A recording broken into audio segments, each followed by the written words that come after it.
కోరుతున్నాడు. దేవుడు వాక్యం తెలియజేస్తుంది, విరిగి నలిగిన హృదయాన్ని దేవుడు అలక్ష్యం చేయడంట. He will not neglect. ఈరోజు ఎంతోమంది ప్రార్థన చేస్తున్నారు, ఉపవాసం అంటున్నారు, దేవుని వాక్యం చదువుతున్నారు, కానీ హృదయంలో విరిగి నలిగిన హృదయం లేదు, మనసు సరిలేదు, ఇతరులతో జీవితం సరిలేదు. నీ ప్రార్థన దేవుడు ఆలకించాలంటే నువ్వు ఇతరులతో ఎలా ఉండవు అనేది చాలా ముఖ్యమండి. నువ్వు ఇతరులతో సరి లేకుండా దేవుడు నీ ప్రార్థన ఆలకించాలంటే ఆలకించడు. భార్య భర్తలు మీరిద్దరి మధ్య ఐక్యత లేకుండా, అమ్మ నువ్వు ఎంత ప్రార్థన చేసినా నీ ప్రార్థన దేవుడు ఆలకించడమ్మా. అయ్యా నువ్వు ఎంత భక్తిపరుడు అయినా, నువ్వు సేవకుడు అయినా కూడా నీ భార్యతో నువ్వు సమాధానం లేకుండా దేవుడు నీ ప్రార్థనకి జవాబు అవడం. ఇది దేవుని వాక్యం తెలియజేస్తుంది మలాకీ గ్రంథంలో. ఇంకా మలాకీ గ్రంథంలో తెలియజేయబడుతుంది, యవన కాలమందు నీ వివాహం చేయబడిన నీ భార్యతో నువ్వు సమాధానం లేకుండా, ఐక్యత లేకుండా, నువ్వు నా సన్నిధిలోకి వచ్చి ఎంత మొరపెట్టినా కూడా నేను నీకు జవాబు ఇవ్వను. ఈరోజు మనం అడుగుతున్న, దేవా నన్ను క్షమించు, దేవా నన్ను స్వస్థపరచు. ఈరోజు మనం అంతా స్వార్థానికి, దేవా నన్ను నన్ను నన్ను నన్ను నన్ను నన్ను దేవుడు అంటాడు, నీ పొరుగు వాడిని క్షమించు, నీ భార్యని క్షమించు, నీ భర్తని క్షమించు. ఈరోజు ఎంతోమంది వివాహాల్లో చూసినప్పుడు దెర్ ఆర్ ట్రామాస్. ట్రామా అన్న మాట చెప్పాలంటే ఒక వేదన, ఒక గాయము, ఒక మచ్చ.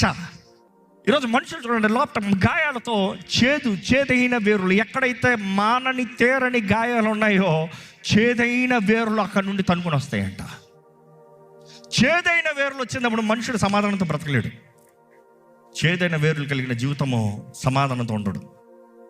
కానీ ఈరోజు ప్రభునామంలో మిమ్మల్ని వేడుకుంటున్నా, దేవుడు మిమ్మల్ని స్వస్థపరుస్తానికి సమర్థుడిగా సిద్ధపడి ఈరోజు ఇష్టంతో మీ వైపు చూస్తున్నాడు. కానీ నీవు మాత్రం నీ హృదయాన్ని ఆయన వైపు తెరిచి ఆయన చెప్పిన రీతిగా నీవు బ్రతుకుతానికి నిర్ణయించుకుంటే ఆయన వాగ్దానాలు, ఆయన కార్యాలు మీ జీవితంలో జరిగిస్తానికి ఆశపడుతున్నాడండి. బైబిల్లో చూసినప్పుడు ఈరోజు ఎంతోమందికి ప్రార్థనాహీనత,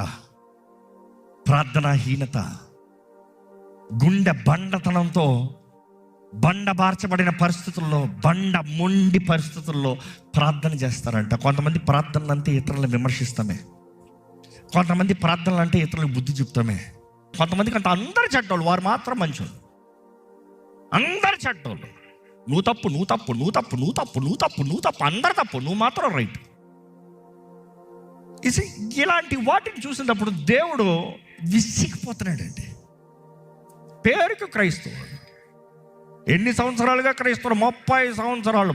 పుట్టినప్పుడు నుండి తాతల ముత్తాతల దగ్గర నుండి బ్రతుకు దేవుడికి అంగీకారంగా ఉందా? నీ బ్రతుకు దేవుడు చూసి ఆనందించగలుగుతున్నాడా? నీ బ్రతుకుని బట్టి ఆయన